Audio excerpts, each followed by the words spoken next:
Bonsoir à tous. Merci de nous rejoindre sur cette table ronde sur la cybersécurité. Donc la cybersécurité, la cyberattaque et l'anticipation étaient vraiment une leçon avec le retour d'expérience du CH de Pontarlier.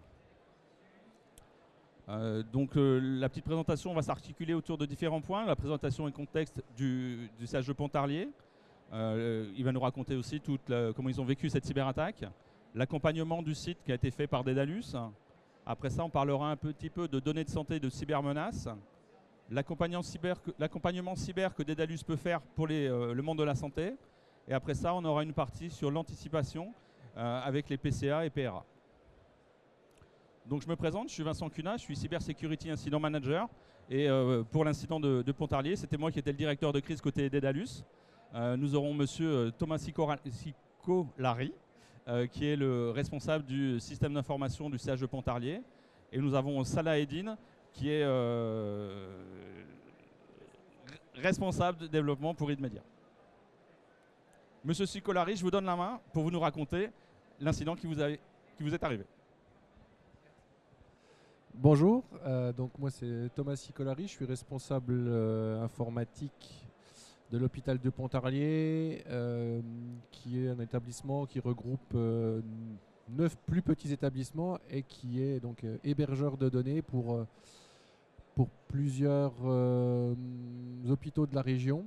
Alors on couvre tout un périmètre au niveau médical, que ce soit voilà, de la médecine, la chirurgie, de l'hébergement de longue durée, les EHPAD, avec plateau technique, imagerie, laboratoire, donc dans le cadre de Daedalus, entre autres choses.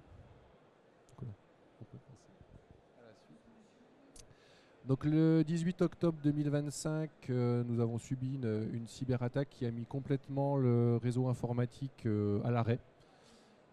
C'était donc une attaque de type ransomware où l'ensemble des serveurs ont été chiffrés dans la nuit du samedi au dimanche. Donc tout de suite, une cellule de crise s'est mise en place pour traiter ça, lancer les différentes procédures adaptées qui ont permis de continuer le fonctionnement de l'hôpital malgré l'absence de système d'information.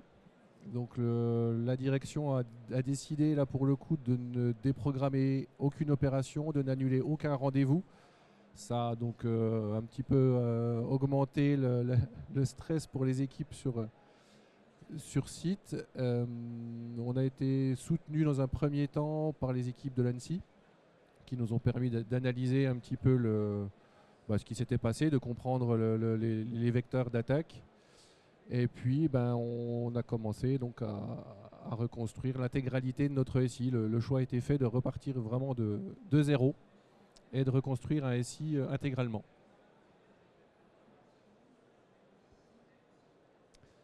Donc le fonctionnement, comme je disais, ça a été d'abord la mise en place de cellules de crise pour mettre en place une organisation, continuer à prendre en charge les patients, qui est quand même notre cœur de métier et notre raison d'être là. Donc toutes ces procédures avaient déjà été travaillées, réfléchies en amont. On avait fait plusieurs exercices de crise qui ont permis un petit peu, malgré la stupeur le jour de l'attaque, d'anticiper et de pouvoir réagir rapidement, remettre en service l'accueil du patient dès le lundi sans qu'il y ait énormément d'impact, en tout cas dans la prise en charge. Donc les procédures avaient été pensées et réfléchies sur l'ensemble des périmètres, au niveau imagerie, au niveau radiologie, au niveau pharmacie, où il faut toujours respecter notre circuit du médicament. Et puis pouvoir continuer une activité toujours sans informatique. On savait que c'était une crise qui allait durer, qui allait prendre du temps. On n'en est encore pas sorti aujourd'hui, pour dire. Donc voilà, beaucoup de choses à mettre en place rapidement. D'où l'importance de préparer, d'anticiper et de penser à ces choses-là, même si on espère que ça n'arrive qu'aux autres. Voilà, donc les grandes difficultés qu'on a rencontrées, malgré toutes les préparations qu'on a pu faire, les exercices qu'on avait réalisés en amont, le plus gros problème qui est remonté, ça reste la communication. Donc plus de système d'information, donc plus de messagerie, internes, externes, plus de transmission des résultats de laboratoires extérieurs ou au sein même de l'établissement. Donc vraiment très très compliqué au niveau de la communication. Et ensuite, au moment de la reconstruction, de coordonner, de faire fonctionner tous les partenaires pour remettre le système le plus rapidement possible, pour retrouver une activité un peu normale et accueillir nos patients dans de bonnes conditions. Et puis, comme je le disais tout à l'heure, c'est une crise qui dure très très longtemps. On en est à plus de 6 mois aujourd'hui, on n'a toujours pas terminé. Donc, apprendre à gérer aussi la fatigue des agents en règle générale, du service informatique en particulier, qui doit piloter tout ça, reconstruire, coordonner. Donc, voilà, sur nos difficultés principales, voilà, on en est à peu près là-dessus aujourd'hui. Donc je l'ai dit, au niveau de notre laboratoire, on est équipé de la suite Daedalus, qui a pu nous accompagner de différentes manières là pour le coup. Donc la principale à mes yeux, c'est d'avoir intégré ce risque cyber dans l'infrastructure dès le départ, en ayant une solution de PRA directement intégrée, qui est pensée dès la mise en place de la solution. Donc, comme je disais, on héberge des données pour d'autres établissements. Ça a donc permis là, de pouvoir redémarrer très très rapidement les établissements extérieurs à l'hôpital de Pontarlier. Donc là, Daedalus tout de suite a pu réagir en quelques semaines, remettre en service intégralement les 2 laboratoires pour qui on hébergeait également le serveur. Donc ça a été vraiment très très important dans la remise en service très, très rapide. Et puis concernant l'hôpital de Pontarlier, où on a pu commencer maintenant à remettre en service, dès qu'on a eu besoin de planifier, de penser la remise en service, la reconstruction, on a tout de suite eu le soutien, le support des équipes, mis une comitologie assez rapidement en place pour pouvoir redémarrer dans de bonnes conditions et le plus rapidement possible du moment où l'infrastructure l'a permis, quoi. Voilà.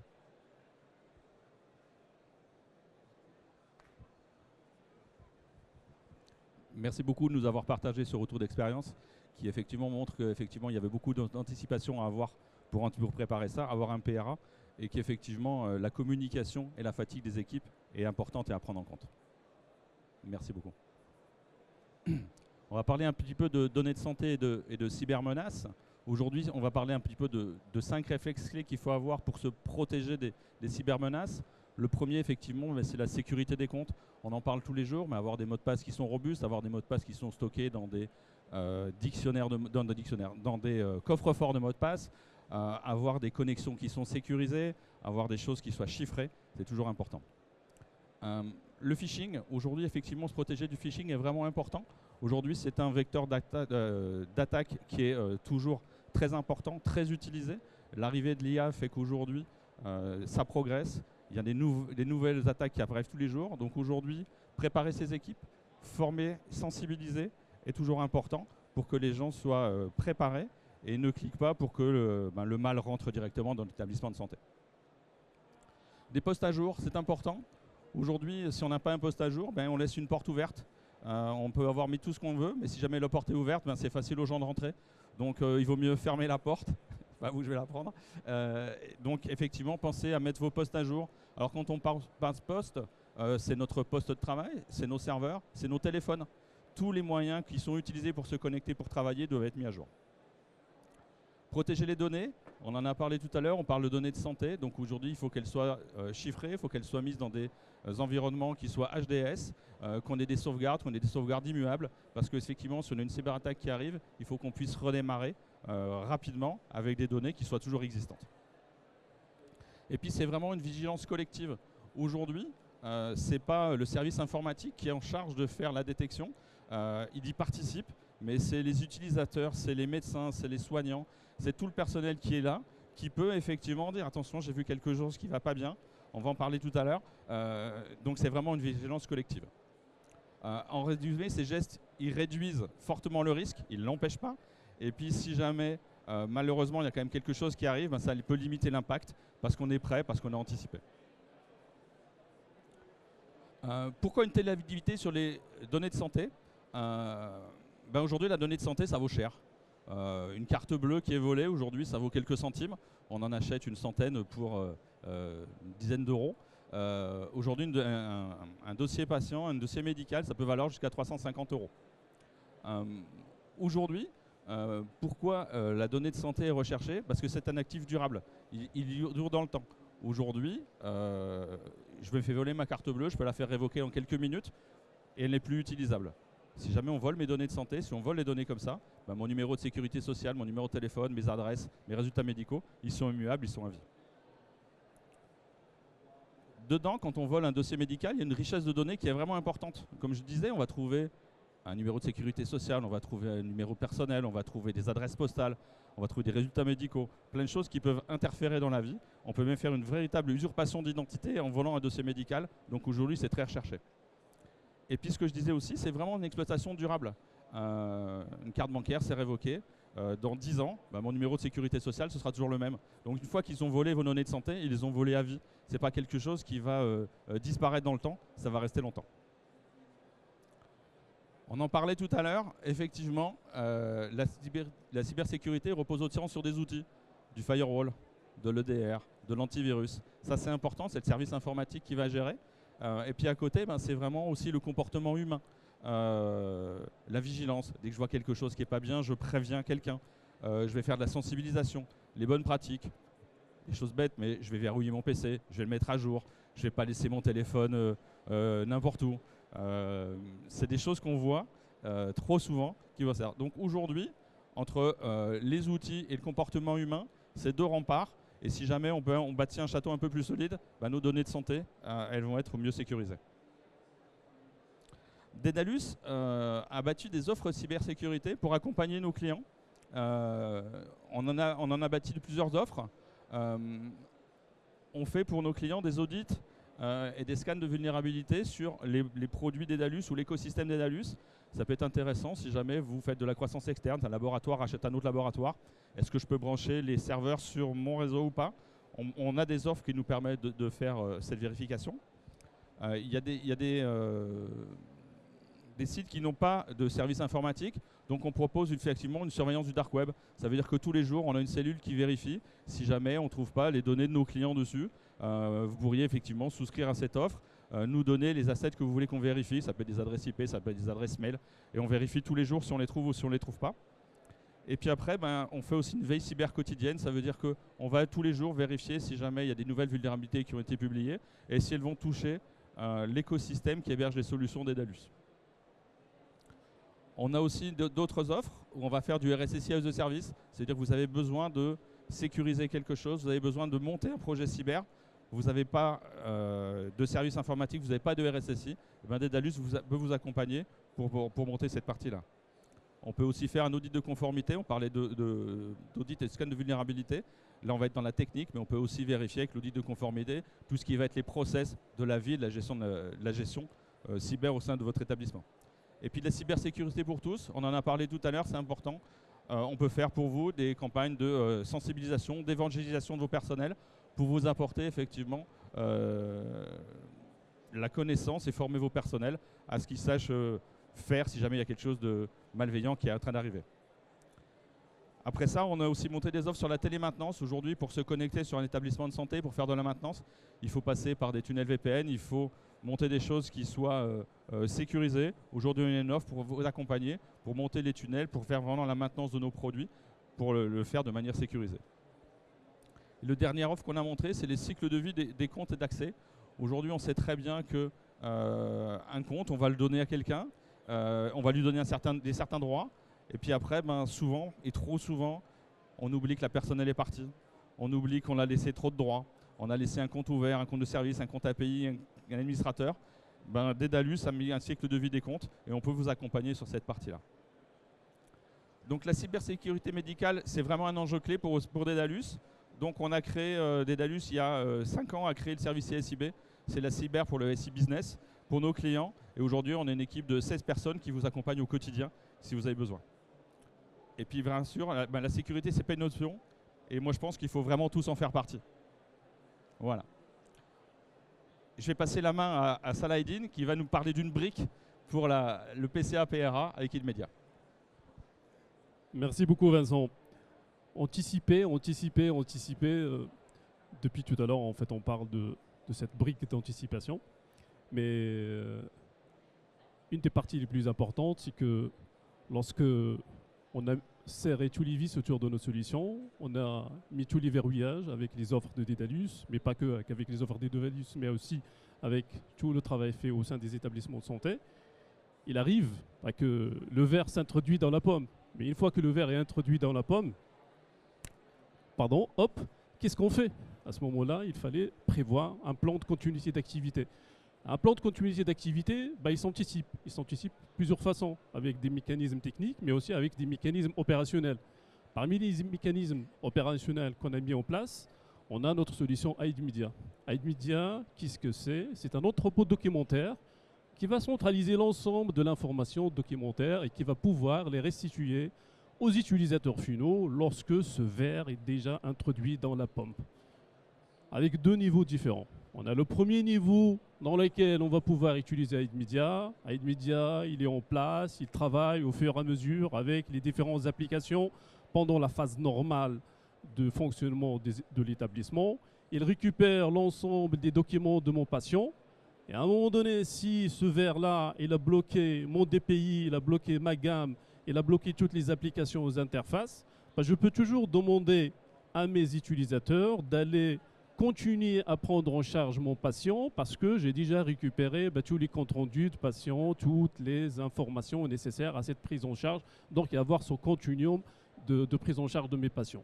Ça, c'est le premier niveau qu'on utilise avec notre solution Aidmedia. C'est l'anticipation de l'arrivée d'un blocage ou d'une cyberattaque au sein de mon établissement de santé.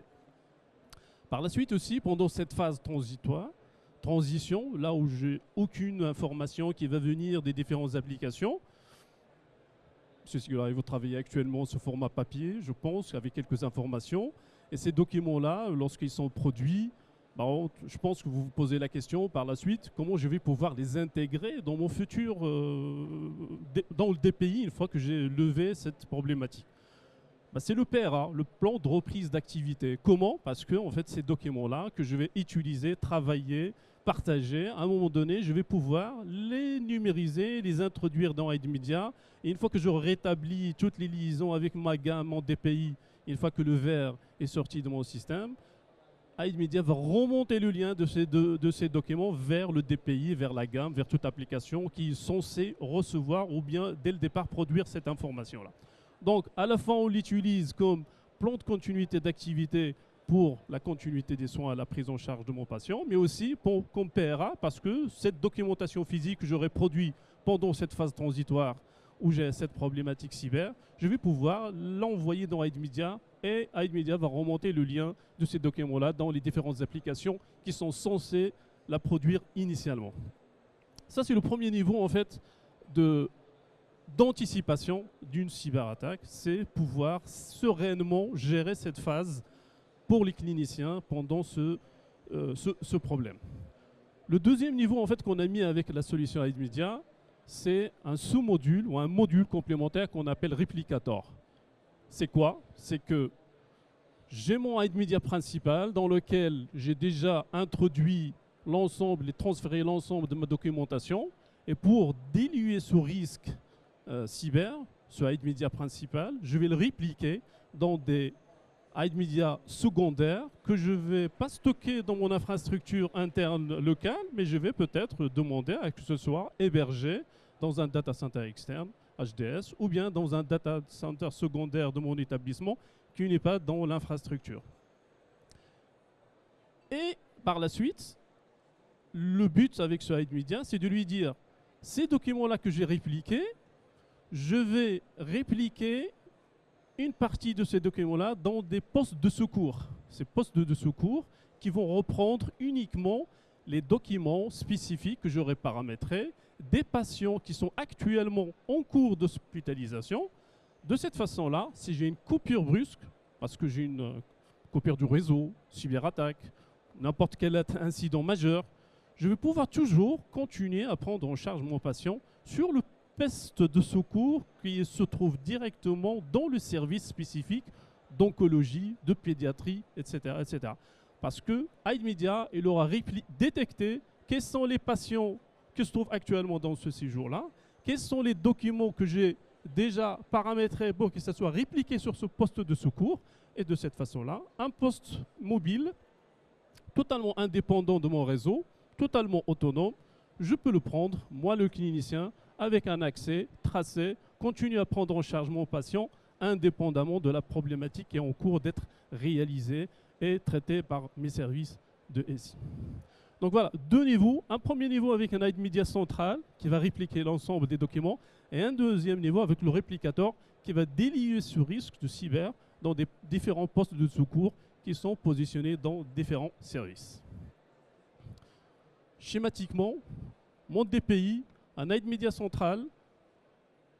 Le iMedia central va répliquer, si je pose la question, si on est dans un environnement GHT par exemple, un iMedia central primaire qui est commun à l'ensemble des établissements, je peux répliquer dans chaque réplicateur pour chaque établissement les documents spécifiques de mon établissement. Même si j'ai une coupure entre mes différents établissements, le réplicateur peut toujours fournir les informations à l'établissement A, au B, au C, indépendamment de l'iMedia primaire qui est peut-être centralisé dans un établissement HDS qui a cette certification.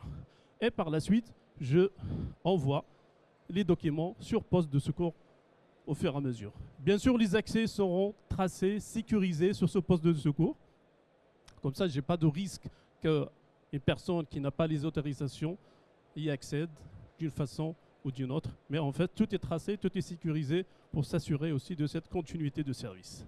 Donc voilà, l'anticipation reste le maître mot pour la mise en place d'un PCA-PRA, pour cette continuité de soins et la reprise de soins des documents par la suite dans les applications mères qui ont produit ce type de documents. Voilà, voilà. Merci à vous. Si vous avez des questions, n'hésitez pas. On sera là avec l'ensemble de l'équipe à vous répondre. Aujourd'hui, vous en êtes où de la restauration et du redémarrage de l'hôpital? Vous estimez qu'il reste combien de temps pour que vous soyez à 100% de capacité?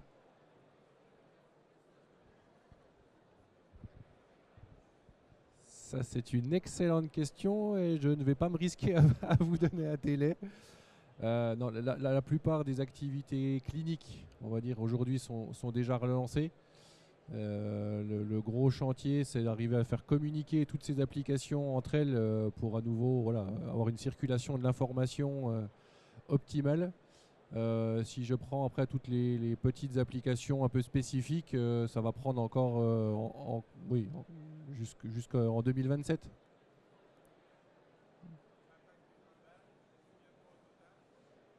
On sera globalement sur une année pour revenir à quelque chose d'à peu près normal.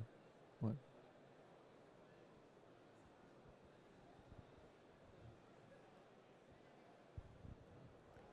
Merci beaucoup. Si vous avez des questions, on est disponible sur le stand pour y répondre. Bon salon à tous.